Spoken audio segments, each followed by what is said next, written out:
Welcome to zoom in. I am Zunaira Azhar. Saudi Arabia से मुतल्लिक बुशरा बीबी का बयान और अगले ही दिन उस पर यू टर्न। पीटीआई की एहतजाजी सियासत से आज तक उसको क्या हासिल हुआ है और वायलेंस इन कुरम वजूहात क्या हैं, ये सब आज के ज़ूम इन में। पाकिस्तान की सियासत को देखें तो जहन में सबसे पहली चीज़ ये आती है कि रिस्पॉन्सिबिलिटी का फैक्टर बहुत इंपॉर्टेंट है। अल्फाज का चुनाव चाहे आपने सिर्फ अपने वोटर के जज्बात के साथ खेलने के लिए ही क्यों ना करना हो, जो कि सियासतदानों का अमूमी रवैया है, लेकिन मजहबी इस्तिलाहों का इस्तेमाल और हर चीज़ को एक एक्सट्रीमिस्ट मेंटालिटी के साथ प्रेजेंट करना माशरे को पोलराइज करता है और ऐसे रवैयों की तरफ लेके जाता है जिसके बाद उसको कंट्रोल करना खुद स्टेट के बस में भी नहीं रहता। और इसके बाद हम ये डिस्कशंस करते फिरते हैं कि आखिर हम यहाँ तक कैसे पहुँचे।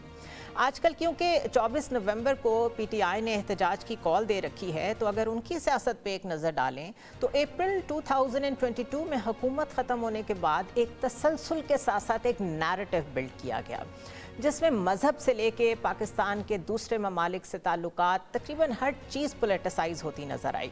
इस्लामिक टच, रियासत मदीना, जहाद अकबर, काफिला राह हक, हकीकी आज़ादी, अमरीकी ग़ुलामी नामंजूर, इन सब से अभी नजात नहीं मिली थी कि कल बानी तहरीक इंसाफ की अहलिया बुशरा बीबी ने एक वीडियो पैगाम दिया जिसमें उन्होंने एक दफ़ा फिर ख़ुद को बानी पीटीआई को शरीयत और इस्लाम का कस्टोडियन साबित कर दिया तकरीबन, क्योंकि उन्होंने ये कहा कि जो उन्होंने अकीदतमंदी मदीना में दिखाई उन्हें उसकी सज़ा मिल रही है। उनका कहना था कि जब खान नंगे पाँव सबसे पहले मदीना शरीफ गए और जब वहाँ से वापस आए तो उस वक्त आर्मी चीफ जनरल कमर बाजवा को टेलीफोन कॉल्स आना शुरू हो गई कि हम तो इस मुल्क से शरीयत को ख़त्म करना चाह रहे हैं और आप शरीयत के ठेकेदारों को यहाँ ले आए हैं, हमें खान नहीं चाहिए। और बुशरा बीबी का कहना था कि तभी से खान को यहूदी एजेंट भी कहना शुरू किया गया। तहरीक इंसाफ के सपोर्टर्स ने इसके बाद सोशल मीडिया पे खान को मुस्लिम दुनिया का अजीम लीडर तक कहना शुरू कर दिया है, जबकि तहरीक इंसाफ के बैरिस्टर सैफ कहते हैं कि बुशरा बीबी के पास पार्टी का कोई ओहदा नहीं है, उनका बयान पार्टी पॉलिसी नहीं है। और अब खुद बानी पीटीआई ने अपने एक्स अकाउंट पे पोस्ट किया है कि उनके तो सऊदी अरेबिया से बेहतरीन ताल्लुकात हैं। मालूम नहीं मुस्तकिल ऐसे बयानात और फिर उनसे यू टर्न लेना और उसके नतीजे में पैदा होने वाली कन्फ्यूजन और केओस का ये चेन रिएक्शन कहाँ जाके रुकेगा। अगर गवर्नमेंट की तरफ देखें तो अपनी सियासी दुश्मनी में वो भी इतने आगे निकल गए हैं कि पीटीआई को दहशतगर्द, खारजी, फितना और तहरीक इंतशार कहते नहीं थकते। यानी दोनों तरफ के सियासत में लिहाज या टॉलरेंस का दूर दूर तक कोई नाम निशान नहीं है। बहरहाल क्योंकि पीटीआई खुद को नैरेटिव बिल्डिंग का बादशाह मानती है तो शायद इब्तदा बानी पीटीआई को ही करनी पड़ेगी। कभी गेंद उनकी बहनों के हाथ में, कभी अहलिया के हाथ में और कभी सोशल मीडिया टीम के हाथ में। इस सब को रीथिंक करना पड़ेगा। इसी बारे में बात करते हैं। हमारे साथ मौजूद हैं फवाद चौधरी साहब, पीटीआई में रह चुके हैं, फॉर्मर फेडरल मिनिस्टर हैं, सीनियर सियासतदान हैं। बहुत शुक्रिया फवाद साहब, आपने हमें ज्वाइन किया। अब तो मेंशन भी करने की ज़रूरत नहीं है कि मैं किस पैगाम की बात कर रही हूँ जो बुशरा बीबी की तरफ से आया है। एक तरफ खुदा खुदा करके ये लगा था कि शायद पॉलिटिकल फोर्सेस आपस में बातचीत कर रही हैं, ये अलहदा बात है कामयाब होती हैं या नहीं होती, लेकिन ये जो बयान आया है ये मैं ये समझना चाहूँगी कि ये उनकी अहलिया का कोई अपना पॉइंट ऑफ व्यू है, उन्होंने वैसे ही उस वीडियो में उसको शेयर कर लिया लोगों के साथ, या इसकी इंस्ट्रक्शंस उनको थी, जिसके मतलब बानी पीटीआई की तरफ से ये कहा गया था कि इसको मेंशन करें। क्या वो पूरा पैगाम आपके ख्याल में बानी पीटीआई के वर्ड्स हैं या उसको मिसकोट किया गया है और उसमें कुछ ऐड कर दिया है बुशरा बीबी ने अपने पास से?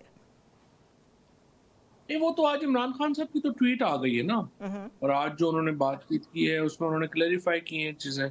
उन्होंने तो कहा है कि मैं जब ज़ख्मी हुआ हूँ तो सबसे पहली कॉल जिस आलमी शख्सियत ने की थी वो मोहम्मद बिन सलमान थे, और सऊदी अरेबिया ने और मोहम्मद बिन सलमान ने हमेशा जिस हमायत का, जिस मोहब्बत का इजहार किया है वो मेरे लिए एहसासा है।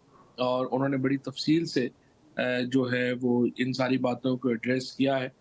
और इसमें उन्होंने ये भी कहा है कि जो बुशरा बीबी है वो सियासतदान नहीं है, ना ही उनकी कोई पॉलिटिकल उस तरह की है। वो सिर्फ मेरा पैगाम उन्होंने लोगों तक पहुंचाना था, उसके अलावा बाकी चीज़ें जो हैं वो उनका नहीं था मुद्दा। और इसलिए इसको डिस्ट्रैक्शन ना करें और लोग 24 पे फोकस करें। सऊदी अरेबिया बहरहाल पाकिस्तान का और मोहम्मद बिन सलमान उनके ज़ाती दोस्तों में है। वेल देखें, ये तो एक और भी मुइम्मा है कि पहले ही जो फोकल पर्सन्स थे वो बहुत ज़्यादा थे। आपके पहले भी ये डिस्कशन हो चुकी है। अभी भी बैरिस्टर गौहर, अली अमीन गंडापुर, कहा यह जा रहा है एलिजिडली कि वो लोग नेगोशिएट कर रहे हैं, लेकिन आपने पोस्चरिंग सारी गवर्नमेंट की देख ली है, मोटरवेज तक बंद हो रही हैं। तो कन्फ्रंटेशन की तरफ ही मामला जा रहा है और किसी तरफ तो नहीं जा रहा। लेकिन उसमें ये चीज़ बड़ी इजाफी थी और बड़ी डैमेजिंग थी and it has a history behind it. America पे भी इल्ज़ाम लग चुका है कि वो रिजीम चेंज में इन्वॉल्व था। उसके बाद चाइना के बारे में कहा गया कि क्योंकि टिल्ट जो है वो चाइना की तरफ ज़्यादा था, इसलिए यूएस के सामने बैठ के, यूएस के लोगों के सामने बैठ के कमर जावेद बाजवा कहा करते थे कि हमारा तो सकाफती टिल्ट ही नहीं है चाइना की तरफ, हम क्यों उस तरफ जाएंगे। फिर यूक्रेन वॉर पे रशिया का जो दौरा है उसके बारे में कहा गया कि वो खुद ही कर लिया इमरान खान ने, हमने तो कहा ही नहीं था। ये सऊदी अरेबिया के बारे में बात करनी बहुत डैमेजिंग है मेरे ख्याल है। अगर बुशरा बीबी ने अपने पास से भी कही है तो एक दिन उनका कुछ कहना, दूसरे दिन क्लैरिफिकेशन आ जाना, कहा तो है ना उन्होंने। प्रॉब्लम किधर है? आखिर बुशरा बीबी अगर घरेलू खातून है और सियासत को हैंडल नहीं कर सकती तो फिर उनके जरिए से पैगाम ना दिलवाएं। देखिए, पाकिस्तान की एक पॉलिटिकल हिस्ट्री रही है और जहां पाकिस्तान की मिलिट्री एस्टैब्लिशमेंट का पाकिस्तान की सियासत में दखल एक खुली हकीकत है, उसी तरह से अमेरिका का पाकिस्तान की सियासी हालात में मुदाखलत खुली हकीकत है। सऊदी अरेबिया की जो इन्फ्लुएंस है वो भी एक सबको पता है। चाइना का क्या यहाँ पे हल्का असर है वो भी पता है। सो ये हकीकतें हैं पाकिस्तान की और आप कोई भी तज्जिया जब आपने करना होता है तो आप इन हकीकतों के साथ ही करते हैं। सो मुझे नहीं लगता कि इसमें कोई ऐसी अब बात है। आप चूँकि मीडिया ज़्यादा है, सोशल मीडिया पे हर चीज़ डिस्कस होती है। आप फॉर्मल मीडिया तो ज़ाहिर है एक प्रोपेगेंडा टूल बन गया है हुकूमत का, उससे ज़्यादा तो उसमें कुछ होता नहीं। इसलिए सोशल मीडिया के ऊपर जो बहस है, वो ही असल ज़्यादा हो जाती है और उसमें ज़्यादा पॉइंट ऑफ व्यूज़, चूँकि हज़ारों लोगों को अब ऑप्शन है अपना पॉइंट ऑफ व्यू देने की, लाखों करोड़ों लोगों को, तो वो हमेशा इस तरह की बातें जो है वो सामने आ जाती हैं। बट आई थिंक जहाँ तक इस बात का ताल्लुक है कि क्या करना चाहिए, क्या नहीं करना चाहिए या ये डिसअरे में क्यों है, जो नैरेटिव है पीटीआई का, बड़ी सीधी बात है। जब पीटीआई पूरी को उठा के जेलों में डाल दिया जाए, कोई बंदा बचे ना और जो तमाम लोग जो हैं वो ज़ुल्म और बर्बरियत और फस्तायत का सामना कर रहे हों, तो जो नई लौट होगी वो आएगी और उससे गलतियाँ भी होंगी। और नई ज़ाहिर है लौट से कि मुराद इस आपकी कौन वक़्त है? ये सारी जो पीटीआई की लीडरशिप है, ज़ाहिर है कि ये तो पीटीआई में नए हैं। तो उसके बाद इनको ज़ाहिर है एक तजुर्बा और फिर आप और मैं जितने लोग हम टीवियों पे भी आते हैं, सालों से आ रहे हैं, आपको ये अंदाज़ा होगा कि हम हज़ारों घंटे सही बोले और 30 सेकंड, 40 सेकंड गलत बोल जाएँ, तो वो 30-40 सेकंड हर जगह चलते हैं, मैटर करते हैं। जो आपने हज़ारों मिनट बोले होते हैं, वो ज़ाया हो जाते हैं। तो ये एक नेचर है हमारे इस वक़्त के जो मीडिया है उसकी। सो ये अभी वक़्त लगेगा, लेकिन ज़ाहिर है पीटीआई की जो पॉलिटिक्स है is far above than the government, तो गवर्नमेंट इसको प्रोपेगेट करती रहेगी, उसका फ़र्क नहीं पड़ेगा। ठीक है। यूजुअली इट इज़ फवाद साहब, इट इज़ वेरी कन्वीनियंट कि फॉल मीडिया को कह दिया जाए कि एक तो वो गवर्नमेंट का माउथ पीस है और उसके अलावा आप लोगों ने सिर्फ नेगेटिव चीज़ उठा के बोलनी होती है। But there is a trajectory. मेरे ख्याल है 2022 के बाद जब से हुकूमत ख़त्म हुई पीटीआई की, पता नहीं 40 के करीब कोई एहतजाज की कॉल्स हैं, जलसे हैं, जलूस हैं, धरने हैं, अल जिहाद है, हकीकी आज़ादी है, वेपनाइजेशन ऑफ रिलीजन है, पोलराइजेशन और डिविसिवनेस, सब कुछ इसने ये क्रिएट किया। ये भी एक हकीकत है, फॉर गुड और फॉर बैड रीजन। उसको 2 मिनट के लिए साइड में रख लें। अभी भी बार बार जब कॉल्स आती हैं लोग निकलते हैं। पिछली दफ़ा तो लीडरशिप ही गायब थी, अली अमीन साहब खुद भी गायब हो गए। लोग बार बार निकल के, आपको नहीं लगता तंग आएंगे? और आप ल्यूकवार्म किए जा रहे हैं, खुद अपने आप को बिल्कुल डाइल्यूट कर रहे हैं। मुझे ये स्ट्रैटेजी सिर्फ समझनी है कि इस वक्त सोच क्या रहे हैं बानी पीटीआई और पीटीआई किस डायरेक्शन में जा रही है। That is number 1। नंबर 2, खुदा करके ये लगा था कि शायद उनको ये हकीकत समझ आ गई है कि पार्लियामान के अंदर रह के अपना रोल प्ले करना चाहिए। लेकिन पार्लियामान के अंदर भी जो लोग हैं उनके ऊपर भी वो एक एजेंडा मुसल्लत होता है। अडयाला जेल के अंदर से वो उसको फॉलो कर रहे हैं। ना तो केपी में गवर्नेंस चल रही है, ना पार्लियामेंट के अंदर कोई एक्टिव पॉलिटिक्स हो रही है। कैसे देख रहे हैं आप इस सबको? पहली बात तो ये कि केपी के लोगों को या पार्लियामान में बैठे हुए पीटीआई के लोगों को गवर्नेंस के लिए तो लोगों ने वोट नहीं दिए। उन्होंने तो सिर्फ एक काम के लिए वोट दिए हैं, और वो ये है कि आप इमरान खान को जेल से बाहर निकालें और उनके खिलाफ जो जाली मुकदमे हैं उनके ऊपर आप एक अपना रोल अदा करें। और जो किसी भी तौर के ऊपर जो पार्टी इमरान खान के बगैर है वो पीटीआई नहीं है। जब तक इमरान खान को पाकिस्तान की सियासी हकीकत में तस्लीम नहीं किया जाता, पाकिस्तान की सियासत नॉर्मल नहीं हो सकती।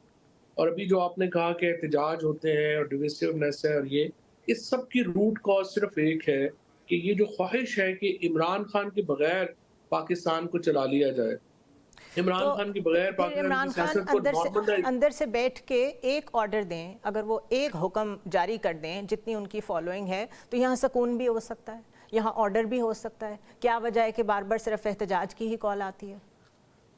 नहीं तो वो क्यों दें? जब आप तमाम लोगों को उठा के रोज जो है वो किसी रोजाना, अभी आप देखिए, अभी मेरी एमपीएस से बात हो रही थी, उनके घर तोड़ दिए गए हैं। एक जो पीटीआई के टिकट होल्डर है उनकी बेगम को उठा के ले गए हैं। वह जो जुल्म और ज्यादतियां हुई है यहाँ पे लेजिस्लेचर्स के साथ, अगर वो आपको नजर नहीं आ रही और उसके लिए नहीं, खुसूसी एनएच चाहिए, वो भी वही नहीं, तो खसूसी एनक नहीं चाहिए। द पॉइंट इज कि ये चीज़ वो कंट्रोल कर सकते हैं अगर वो इस वक्त इतने ताकतवर हैं अंदर बैठे हुए भी कि वो he is calling the shots, तो फिर वो ये भी रुकवा सकते हैं। शायद वो ये डील ही कर लें कि आप मेरी तरफ आए, मेरे लोगों की तरफ ना जाएं, ये भी तो कह सकते हैं। या वो कह सकते हैं मुझे रहने दें, आपने मुझे कैद रखा हुआ, आप बाकियों को छोड़ दें। वो सिर्फ अपनी बात करते हैं। इतना बड़ा टॉल ऑर्डर एकदम से आपको लगता है एस्टैब्लिशमेंट कबूल करेगी या गवर्नमेंट कबूल करेगी? पहली बात तो ये है कि बुनियादी तौर के ऊपर आपका नुक्ता नजर ये है कि जुल्म और जबर को लेजिटिमाइज कर देना चाहिए। Not at all. और आराम से वो जो है वो जेल में बैठे, उन्हें क्या जरूरत है तहरीक चलाने की, बात करने की? वो सियासत से दस्तबरदार हो जाएं, लंदन चले जाएं, नॉट यूएई एट ऑल। चले जाएं और आराम से अपनी जिंदगी गुजारें, और बाकी लोग जो है वो इसी तरह से इसी निज़ाम में ही रहें। एक नुक्ता नजर ये हो सकता है, लेकिन इमरान खान देखिए इस नुक्ता नजर के हामी नहीं है। वो समझते हैं कि लोगों को जद्दोजहद करनी चाहिए। वो खुद भी 2 साल से जिस किस्म की जेल में वो रह रहे हैं, डेथ सेल में आपने फॉर्मर प्राइम मिनिस्टर को रखा हुआ है। जिस तरह वैसे शाह दरमियान महमूद में कुरैशी जो साहब को भी हालात रखा हुआ है, उनसे भी कोई बात कर ले जाके, उनका भी हाल कोई बाहर आके बयान कर दे। 100% शाह महमूद कुरैशी साहब के साथ जुल्म है। 100% ये जो बाकी लोग हैं उनके साथ जुल्म हो रहा है। और जो इस वक्त की सिचुएशन है उसमें जुल्म, बर्बरियत और फस्तायत जो है वो रेगुलराइज हो गई है। और हम ये देख रहे हैं कि ये तो बिल्कुल एक नॉर्मल चीज़ बन गई है पाकिस्तान में। अब तो टेररिज्म इतना ज़्यादा है, लोगों की यहाँ पे मरने के ऊपर लोगों के आंसू ख़त्म हो गए हैं।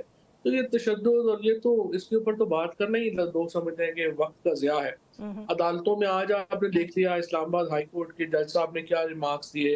उन्होंने कहा कि ये निज़ाम तो ख़त्म हो चुका है। आपने अदालती निज़ाम तबाह कर दिया, आपने सियासी निज़ाम तबाह कर दिया, आपने अपनी सिक्योरिटी अपरेटस तबाह कर दिया, सिर्फ इमरान खान को गिराने के चक्कर में। अब अच्छा। 2 साल हो गए हैं, आप और कोशिश कर लें। मेरी अच्छा, नज़र में तो देखिए इसको मसला पीछे ये हटना चाहिए मसला और ये है कि आपको बातचीत जो की तरफ समझ जाना आया, चाहिए। जो अभी तक समझ आया, वो ये समझ आया कि इमरान खान जेल के अंदर से भी उतने ही इफेक्टिव हैं, उतनी ही बड़ी बड़ी कॉल्स दे सकते हैं, निज़ाम को हिला सकते हैं जितने वो बाहर होते हुए कर सकते हैं। If that be the situation and I put my self in the shoes of establishment और द गवर्नमेंट, तो फिर वो बाहर निकल के कितने खतरनाक साबित होंगे। इसीलिए तो बाहर नहीं आ पा रहे ना, इसीलिए तो एस्टैब्लिशमेंट का या मौजूदा हुकूमत जो है वो इसलिए क्यों बार-बार 9 मई की तस्बीह पढ़ती है, क्योंकि उनको लगता है कि अगर इमरान खान बाहर आ गए तो ये तो हमारा आखिरी दिन होगा। तो वो और जो कल कह रही इसीलिए थी, तो बुशरा बीबी कह पाकिस्तान रही में थी कि हम बाहर आके किसी से बदला नहीं लेना चाहते, तो ये सॉफ्ट मैसेजिंग दे रही हैं वो कि आप हमें आने दें बाहर, हम इस तरह की दोबारा से कॉल्स नहीं देंगे, इस तरह के मसाइल नहीं होंगे एहतजाज वगैरह के।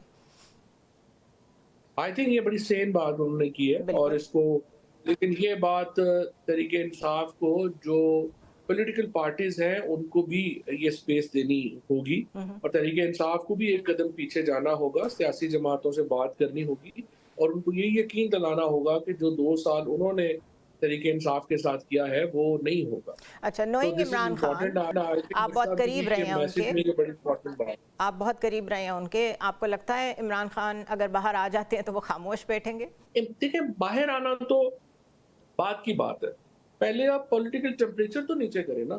और पॉलिटिकल टेम्परेचर जो है उसको नीचे लाना कोई मुश्किल नहीं है।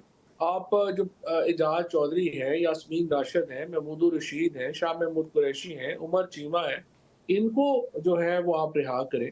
इनको या जो है वो आप पैरोल दे दें। इमरान खान को आप बनीगाला जो है वो शिफ्ट कर दें। इस चीज़ों से जो टेम्परेचर है वो नीचे आएगा। जब टेम्परेचर नीचे आएगा तो फिर बाकी मामलात के ऊपर भी बातचीत हो सकती है। परफेक्ट, बहुत शुक्रिया फवाद चौधरी साहब, आपने हमें ज्वाइन किया। द थिंग इज़ के पीटीआई ये मानने को तैयार नहीं है कि जो फर्स्ट स्टेप लेना पड़ता है वो कई दफ़ा उसको लेना पड़ता है जो वीकर विकेट पे होता है, और बानी पीटीआई शायद ये मानने को तैयार नहीं है कि वो वीकर विकेट पे हैं और उन्हें उसके मुताबिक अपनी स्ट्रैटेजी बनानी चाहिए। वही स्ट्रैटेजी जो गवर्नमेंट से निकलने के बाद थी, जो कि एहतजाजों और धरनों से भरी हुई थी और नारेबाजी और जिस किस्म की नैरेटिव पेसिंग की गई, वो शायद अब नहीं चल सकती। वक्त के मुताबिक अपनी स्ट्रैटेजी रीथिंक करनी पड़ती है, लेकिन वो इस पे तैयार होंगे कि नहीं होंगे, इसके लिए बात करेंगे हम एक ऐसे एनालिस्ट से ब्रेक के बाद जो उनको बखूबी जानते हैं और उनके बारे में बहुत लिखते भी रहते हैं। Stay with us. Welcome back to zoom in once again. और अब कुछ बात करते हैं पाकिस्तान की सियासत कितनी मुश्किल है। आज तक शायद ही कोई वज़ीर आज़म ऐसा हो जिसने जेल ना काटी हो या जिसने मुश्किल ना देखी हो, या कोई पार्टी हो शायद जो ये कहती हो कि उसने भी उस क्रैकडाउन का सामना नहीं किया जिसका आज पीटीआई कर रही है। But there is a strategic patience जिसकी ज़रूरत है अगर आपने पाकिस्तान की पॉलिटिक्स में सर्वाइव करना है। और हमने ये पॉलिटिक्स में बार बार देखा कि एक पार्टी को निकाला गया, उसके ऊपर करप्शन के केसेस हुए, फिर वो वापस भी आए और फिर इक़्तिदार में भी बैठे। लेकिन ऐसा क्या है कि पीटीआई जब से उसकी हुकूमत ख़त्म हुई है, बिल्कुल किसी स्ट्रेटेजिक पेशेंस तो दूर की बात है, किसी ऐसी स्ट्रैटेजी के लिए भी कन्विंस नज़र नहीं आती जिसमें थोड़ी सी इंगेजमेंट हो, जिसमें थोड़ी सी पेशेंस हो। और क्या ये एक कैरेक्टर है पीटीआई का कि वो इस तरफ आना ही नहीं चाहते और वो सिर्फ ऑफेंसिव पोस्चरिंग को समझते हैं वाहिद ज़रिया है जिसके ज़रिए से वो अपना इक़्तिदार वापस हासिल कर सकते हैं? इसके ऊपर बात करते हैं। हमारे साथ हफीज़ुल्लाह न्याज़ी साहब मौजूद हैं, बहुत सीनियर एनालिस्ट हैं और पीटीआई के बारे में बहुत लिखते भी रहते हैं। बहुत शुक्रिया हफीज़ुल्लाह न्याज़ी साहब, आपने हमें ज्वाइन किया। ये एक कनंड्रम बन गया है सियासत इस वक्त जो पाकिस्तान की है, specially when it comes to PTI. आपका थीसिस, आपके एनालिसिस बड़े ज़बरदस्त होते हैं। ये बताइए कि सब कुछ ट्राई कर लिया इस्टेब्लिशमेंट के साथ, वन पेज था, वो वन पेज ख़त्म हुआ, उसके बाद कंसिस्टेंट नैरेटिव पेसिंग जिसमें इस्टेब्लिशमेंट को ललकारा गया, वेपनाइजेशन ऑफ रिलीजन, इंतहाई इस्तेमाल मजहबी टच का, जिहाद का, हर चीज़ का। उसके बाद भी आज अडयाला जेल में बैठे हैं बानी पीटीआई। उनको ये बात कौन समझाएगा कि शायद उन्हें अपनी स्ट्रैटेजी रीथिंक करने की ज़रूरत है, इंगेजमेंट की ज़रूरत है विद द पॉलिटिकल फोर्सेस, और सबसे बढ़ के शायद सब्र की ज़रूरत है। आप कैसे एनालाइज कर रहे हैं इसको? बहुत बहुत शुक्रिया। देखें, जो आदतें होती हैं ना, अच्छी या बुरी, तो वो हमारे यहाँ पे शायद पंजाबी में कहते हैं कि वो सरों के साथ जाती हैं। तो जब आप एक पेज की आदत पड़ जाए या ऐसा ही कई चीज़ों की आदत पड़ जाए तो ज़ाहिर है कि वो एक उससे छुटकारा भी मुश्किल है, और फिर उसके साथ जो आपकी जो हसरतें तमन्नाएँ हैं वो भी हमेशा इंटैक्ट रहती हैं कि शायद फिर कभी दाव लग जाए उसी तरह का, और यहाँ लोगों के लगते भी रहे हैं। बाकी ये है जी कि इमरान खान साहब के जो आपका क्वेश्चन है कि जी उनकी स्ट्रेटेजी है, तो मेरा है तो उनसे शिकवा ही पूरी ज़िंदगी, जब मेरा उनकी बड़ी कुर्बत थी तब भी यही थी और अब भी यही है कि उनके पास स्ट्रेटेजी नाम ही उतना चीज़ है, ना उनको इसका इदराक है, ना वो कभी बना पाए हैं और ना उनसे कुछ बन पाई है। ना मेरे ख्याल में उनके अंदर एक इस्तात और इस्तेदाद दोनों ही कमी है कि वो कोई अपने लिए कोई हिकमत अमली जो है ऐसी तरतीब दें जो उनके लिए सूदमंद हो, जो उनका जो इतना बड़ा जो उन्होंने अपने स्पोर्ट बेस क्रिएट किए हुए है उससे वो फ़ायदा उठा सकें। उसकी गैर मौजूदगी में जो कि स्ट्रेटजी है या हिकमत अमली है, तो जाहिर है कि उनको फ्रस्ट्रेशन उनकी बढ़ रही होगी, और फिर उनको ये भी आजकल गुमान हो रहा होगा या हो चुका होगा या उनका जो है उसके कुछ आसार भी नज़र आते हैं कि उनके जो लोग साथी हैं, जो तहरीक इंसाफ की जो टॉप लीडरशिप है, वो मेरा ख्याल है कि एक ट्रस्ट डेफिसिट भी आ गया, एक बाहमी इत्मीनान का फुकदान भी आ गया। हर लेकिन आदमी न्याजी तहरीक साहब, वो इंसाफ बेचारे में जो कर क्या बाहर सकते हैं, हैं? ये भी तो एक सवाल है ना कि वो क्या कर सकते हैं। उनके अंदर है कि रोल अदा कर सकते हैं, वो कर नहीं पा रहे क्योंकि बार बार अडयाला जेल से कोई ना कोई स्ट्रैटेजी आ जाती है। आप कह रहे हैं स्ट्रैटेजी नहीं है, चलें उधर से कोई हुक्म आ जाता है। वो भी बटे हुए हैं ना, वो इधर कोई पार्लिमानी रोल प्ले कर पा रहे हैं, ना वो उधर अपने बानी को रिहा कर पा रहे हैं। तो इस वक्त जो PTI पार्लियामान में मौजूद है वो किधर जाए? असल में एक बड़ी अजीबोगरीब सी सिचुएशन है। देखें ना, क्राइसिस है कि अभी तो बाकियों को काउंट ना करें, आया वो किसके जो है उनकी जो एक्सक्यूशन है, चाहे वो एज ए वज़ीर आला KP या as opposition leader national assembly या अपोजिशन लीडर पंजाब असम्बली, या उनकी और भी कई ऐसे लीडर्स हैं जो कि इस वक्त मीडिया के साथ जो है इंटरेक्ट कर रहे हैं और बड़ा वहाँ पे मीडिया के अंदर है। वो मुझे बताएं कि उनके बारे में तो पहली बात तो यह है कि यहाँ यही तो है कि इमरान खान साहब को अब कोई इतना अंदर से वो एक होता है ना कि बंदा एक तशकीक का शिकार हो जाता है कि उनको हर बंदे पे शक है कि वो मेरे साथ नहीं है, एस्टेब्लिशमेंट के साथ है। वो एक और एंगल है, उसको भी हम ना छोड़ें, चलिए उसको आगे चलते हैं। बाकी जो असल जो चीज़ है वो ये है कि देखें जी, इमरान खान साहब ने या तो उनकी एक ऐसी कोठरी होती, ऐसा एक ग्रुप होता उसके साथ जो 2-4 ऐसे बंदों का जो सियासी तौर पे जीरो होते, जो थोड़े से दीदावार बड़ा लफ्ज है लेकिन 12 इतना तो होते ना कि अपना गुज़र औकात जो है उनकी अच्छी हो जाती। तो या उनके अपने अंदर ये कैपेसिटी होती, जैसे कायद आज़म में थी या जुल्फ़िकार भुट्टो में थी, बाकी लीडरों में भी किसी न किसी हद तक मौजूद है। उस लेवल की नहीं है जिस लेवल की कायद आज़म मोहम्मद अली जिन्ना में थी पॉलिटिकल कैपेसिटी, या फिर जुल्फ़िकार भुट्टो जो थे वो भी एक फ़नून लतीफ़ा में वो कहते हैं ना, उनको भी कसब कमाल हासिल था सियासी हिकमत अमली में, लेकिन उसके बावजूद कामयाब नहीं हो पाए सियासत में। वो एक नहीं कामयाब तो वो क्या हो पाते, वो तो अलहदा बात है कि इंसान जो है ना वो तो वही एक दिलचस्प सूरत हाल है कि वो क्यों नहीं हो पाए या अपने आप को क्यों नहीं बचा पाए, जैसे इमरान खान नहीं बचा पाए। तो ये मेरे लिए भी एक अजीब सा सूरत हाल है कि जब वो नहीं बचा पाए तो इमरान खान कैसे बचा पाएगा। लेकिन असल बात है इमरान खान साहब के सामने एक ही चीज़ है, 10 अप्रैल को वो जब इक़्तिदार से उतरे तो उनको उस दिन से लेके आज तक इलेक्शन चाहिए। इलेक्शन जो मिला भी है तो उनके नज़दीक और बिल्कुल सही होगा कि वो इलेक्शन नहीं था, वो एक ढोंग था। तो इसका मतलब है कि इमरान खान साहब जो है आज तक इलेक्शन नहीं हासिल कर सके।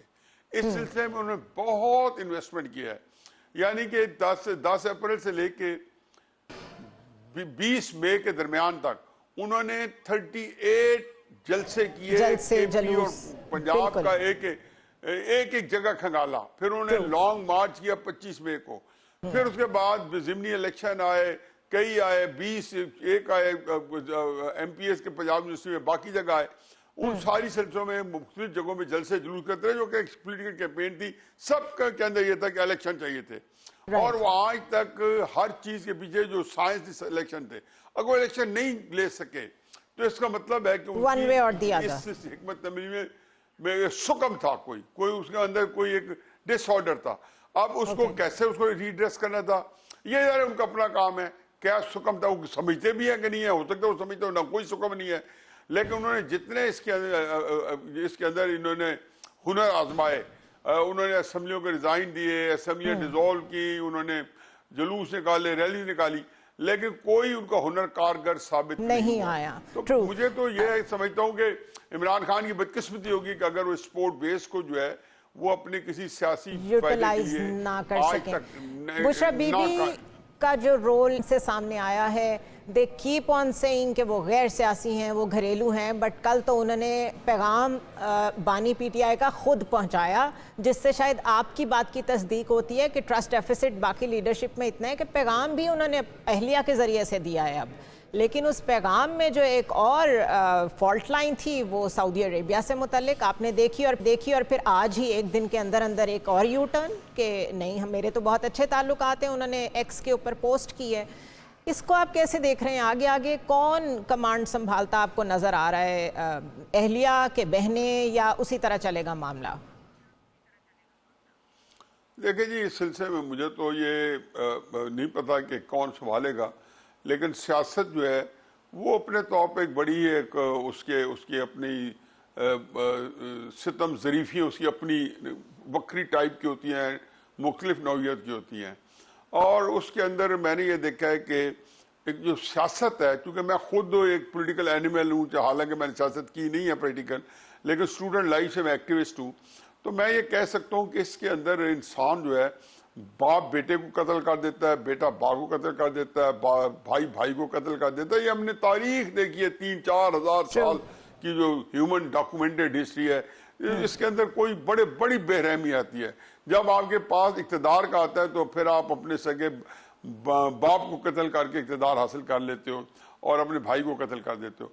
तो इसमें यही हाल जो है, जब आप MP MNA बनते हो तो आप किसी को स्पेस नहीं देते हो। तो मेरा नहीं ख्याल है कोई और भी देना चाहे। और फिर जबकि आजकल एक ये जो मीडिया है, इसकी एक अपनी फैंटेसी है, इसका एक अपना ग्लैमर है। इसके जब अपने आप सामने आते हो और आपको अपनी तस्वीर नजर आती है, आप मेरा इंटरव्यू कर रहे हो और मैं जब अपने आप को टीवी पे देखूंगा, तो मेरा ख्याल है कि इंसान की एक जबिलत है कि उसके अंदर एक अजीब फैसिनेशन ही पैदा होगी। तो उसको लोग इंजॉय तो करते हैं, लेकिन उसके जो मुस्मरात हैं उससे वाकिफ नहीं है। वो कहते हैं you live by the sword, you die by the sword. जो आप जिस चीज के ताकत पे आप जिंदा रहना चाहते हैं, ये मकबूलियत हासिल करना चाहते हैं, वही चीज आपकी गैर मकबूलियत का या आपके लिए एक सुहाने रूह भी बन जाती है, आपकी परेशानी की बात बन जाती है। बाकी रहे जी जो बात आज उन्होंने कर दी है, कल परसों कर दी है, मेरा ख्याल है कि उसने तो नाकाबिले तलाफी नुकसान पहुंचाया है।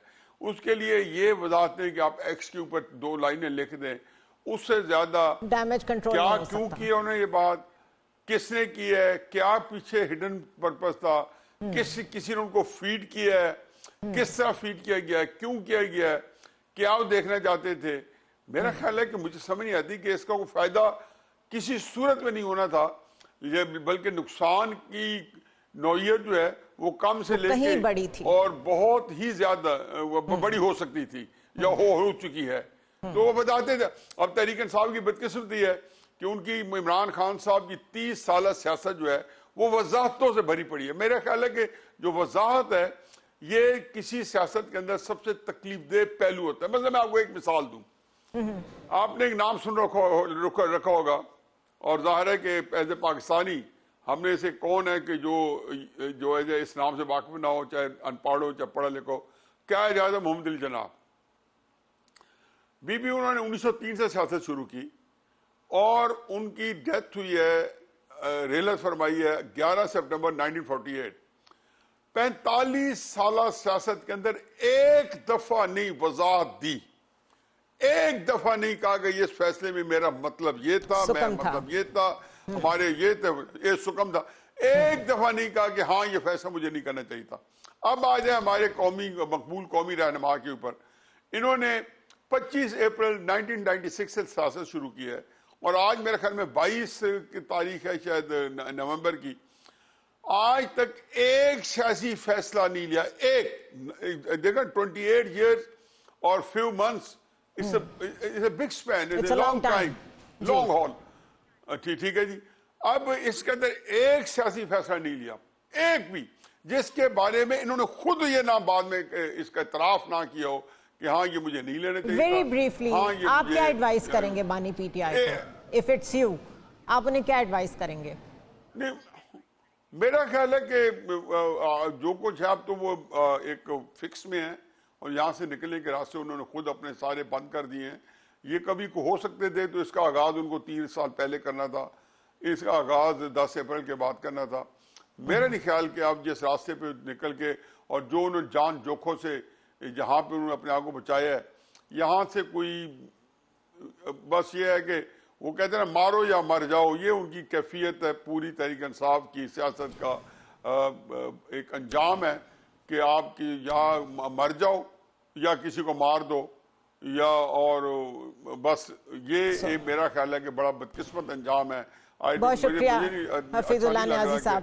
आपने हमें ज्वाइन किया। ऐसे अंजाम पे it's a difficult thing to say जो आप कह रहे हैं, लेकिन आपका एनालिसिस है। द थिंग इज़ के है कि एक एक्स के ऊपर पोस्ट डालने से जो कल बात की गई वो काउंटर बैलेंस नहीं हो सकती। कुछ चीज़ें बोलने से पहले सोचनी होती हैं, और ये तो बड़ा बेसिक असूल है, स्पेशली फॉर अ स्टेट्समैन। तो क्या हमारे पॉलिटिशियंस, हम ये समझ लें कि स्टेटमैनशिप लैक करते हैं, बोलते हुए सोचते नहीं हैं? But in the case of बानी पीटीआई इसकी एग्जांपल्स कुछ ज़्यादा हैं, और जब ये बात आप करें तो जो उनके फॉलोअर्स हैं उनको इतनी कोई पसंद नहीं आती। बहरहाल this was the analysis on what is happening with in PTI और क्या वे आउट हो सकता है। ब्रेक के बाद जब आएंगे तो पारा चिनार में जो ट्रेजेडी हुई है उसके पीछे क्या अवामिल हैं, उस पर बात करेंगे। स्टे विद अस।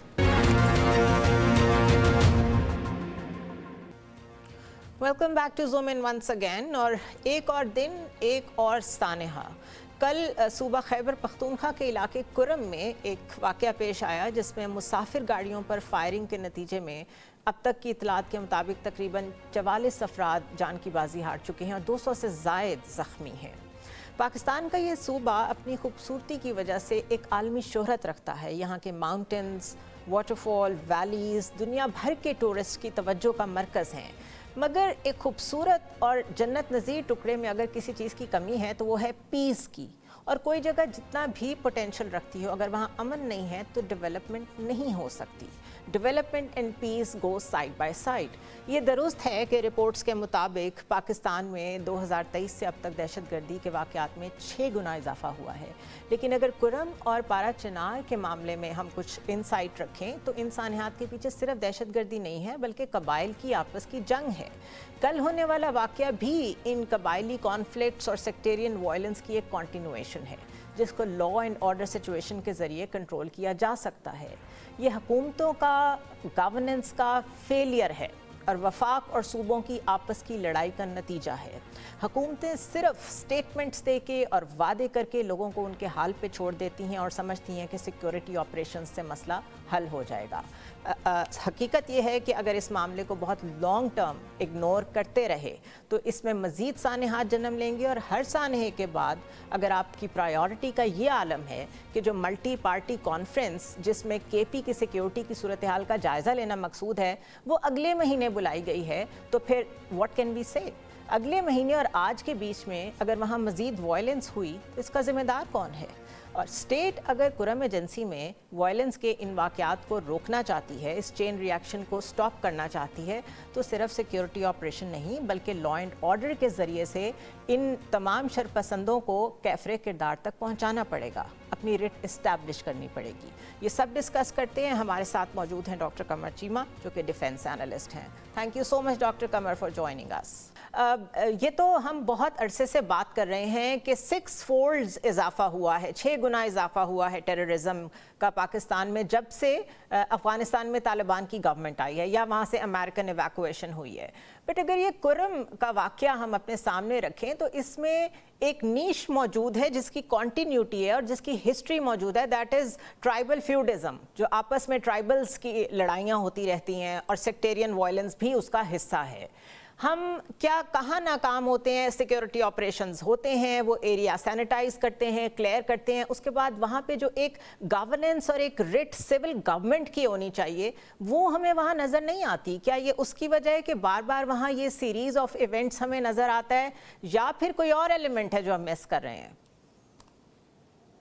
बहुत शुक्रिया। मुझे ऐसे लग रहा है कि जो इस वक्त मरकज़ और खैबर पख्तूनख्वा के दरमियान जो एक पॉलिटिकल टेंशन्स हैं उसकी वजह से भी शायद वो हम उस मसले को उस तरह हल नहीं कर पा रहे जिस मसले को हमें ये खुरम के मसले को, खुरम एजेंसी के मसले को हल करना चाहिए। एक बात है। दूसरा, हमने देखा था, आपको याद है कि कराची के हवाले से जब हम माजी में देखते थे कि बड़ा ब्लड शेड होता है, सड़कें बंद हो जाती हैं, पॉलिटिकल वायलेंस होता है, तो हम कहते थे कि जी बिजनेस हर्ट होता है। लेकिन शायद हुकूमत की ये प्रायोरिटी नहीं है, प्रोविंशियल गवर्नमेंट की या फेडरल गवर्नमेंट अटेंशन नहीं दे रही कि वहाँ पे क्योंकि उस तरह के बिजनेसेस नहीं है, वहाँ पे उस तरह की इंडस्ट्री नहीं लगी, तो हम इग्नोर कर रहे हैं। मुझे ऐसा लग रहा है मैं सिर्फ इस गवर्नमेंट की बात नहीं कर रही, मेरे ख्याल में there is the history behind it. कोई गवर्नमेंट भी वहाँ पे किसी सानिया होने के बाद स्टेटमेंट से आगे बात नहीं करती। अभी आप देख लें ये वाकया हुआ हुआ है और जो ऑल पार्टीज कॉन्फ्रेंस बुलाई गई है वो अगले महीने बुलाई गई है, प्रायोरिटी पे क्यों नहीं है ये चीज़? देखिए, मैंने आपको बताया, एक तो जो इस वक्त जो फेडरल एंड प्रोविंशियल गवर्नमेंट के दरमियान डिस्टेंस है, दूसरा ये हमने तसव्वुर कर लिया है क्योंकि जी ये लोकल्स का मसला है, ये सेक्टेरियन मसला है, ये वहाँ पे आम आदमियों का, लोकल ट्राइब्स का मसला है, तो हमें शायद इंटरवीन नहीं करना चाहिए, क्योंकि शायद हुकूमत इस सिलसिले में भी थोड़ी घबराई रहती है कि जो चैलेंजेस आते हैं वो लार्जली जो मिलिटेंट ऑर्गेनाइजेशंस हैं, टीटीपी वगैरह से आते रहते हैं, तो ये ट्राइबल इशू है, तो इसमें इंटरवीन करना कहीं मुश्किल ना पैदा हो जाए। मैं समझता हूँ इसमें तो ज्यादा आसान है इंटरवीन करना, बिकॉज अगर ट्राइबल इशू जिस तरह हमें पता है तो वहां पे ट्राइब्स बैठ के इस मसले को हल करें। लेकिन ट्राइबल एल्डर्स को एंगेज किया जा सकता है, पॉलिटिकल फोर्सेस को उन्हें एंगेज करना चाहिए, लेकिन ऐसा आज तक नहीं हुआ इन माय ओपिनियन। देखिए, ये जो फेडरल गवर्नमेंट है इसको इंटरवीन करना पड़ेगा। देखिए, पिछले हम देख रहे हैं कि 10-11 दिनों में 100 से ज्यादा पाकिस्तान के अंदर जो लोग हैं वो मारे जा चुके हैं। ये ऑप्टिक्स पाकिस्तान के लिए अच्छे नहीं हैं। इन ऑप्टिक्स से हम ये लगता है कि यहाँ पे बिजनेस नहीं आ सकता, यहाँ पे कारोबारी हजरात नहीं आ सकते, यहाँ पे एक लॉलेसनेस नजर आ रही है कि जिसको दिल करता है वो मार देता है। और मुझे ऐसे लग रहा है कि ये तस्वीर बिल्कुल दुनिया हमसे हमदर्दी का इजहार कर रही है। इंटरनेशनल कम्युनिटी हमें, मेरा ख्याल है कि जब तक federal government, provincial government and military और लोकल्स ये चारों नहीं बैठते और इस मसले को प्रॉपर्ली हम नहीं डिस्कस कर पाते, क्योंकि मसले का सबको पता है, सोल्यूशन भी करने का आपको एक पॉलिटिकल विल चाहिए, और वो पॉलिटिकल विल हमेशा मरकज से बैठ के होगी। इंटीरियर मिनिस्टर क्योंकि मसरूफ हैं, वो उनका ध्यान शायद इस एरिया के नहीं है, शायद वो समझते हैं कि मैं इस इलाके का इंटीरियर मिनिस्टर नहीं हूं, तो वो ध्यान नहीं दे पा रहे। यहाँ पर प्रोविंशियल गवर्नमेंट को चाहिए with the support of the military, क्योंकि सिक्योरिटी जो है ये डिवॉल्व्ड सब्जेक्ट है। खैबर पख्तूनख्वा की गवर्नमेंट को फौज के साथ मिलके, लोकल ट्राइब्स के साथ मिलके इस मसले को फॉरएवर हल करना है। ऊपर से हम ये कहते हैं जी कि बलूचिस्तान से दहशतगर्द जो हैं वो आ रहे हैं, तो फिर हम कैसे चीजों को बेहतर करेंगे जो हमारे इंटरनल मसले हम हल नहीं कर पा रहे हैं। हम बलूचिस्तान को तो कह रहे हैं। सो एक पॉलिटिकल कंसेंसस एंड विल चाहिए, ये दोनों चीजें होंगी तो तब जाके ये मसला हल होगा। अदरवाइज लोकल्स भी तंग होंगे वहां पे कि किस तरह आप 40-42 लोगों को जिस तरह मारा जा रहा है बेदर्दी के साथ, ये एक मैं समझता हूं कि ये इंसानियत की एक तजलील है। जिस अंदाज से हमने देखा है कि मुल्क बिल्कुल हिल के रह जाते हैं और वो उनके लिए एक डिसाइसिव मोमेंट होता है जब इस तरह का एक वाकया होता है, एक सानहा होता है कि उसके बाद उन्हें अपनी कोर्स करेक्शन करनी पड़ती है। बहुत शुक्रिया कमर चीमा साहब। और उलमा को कॉन्फिडेंस में लेने की ज़रूरत है, ट्राइबल लोकल्स को, ट्राइबल एल्डर्स को, गवर्नमेंट को इंगेज करने की ज़रूरत है। सिक्योरिटी फोर्सेस तो अपना काम कर ही रही हैं, बट ये जो माइंडसेट है कि जहाँ भी मिलिटेंसी हो उसको सिर्फ ब्लैंकेट दहशतगर्दी कह दें, हर जगह की डिफरेंट नीश है, हर जगह की डिफरेंट प्रॉब्लम्स हैं, उनको उसके मुताबिक एड्रेस करना, चाहे वो मुल्क के किसी भी कोने में हो, ये फेडरल गवर्नमेंट का काम है। और अगर फेडरल गवर्नमेंट केपी के एक कॉर्नर तक अपनी रिट नहीं इंस्टॉल कर सकती या नहीं असर्ट कर सकती तो ये उसका फेलियर है और ये फेलियर उन्हें एक्सेप्ट करना चाहिए। I will see you tomorrow.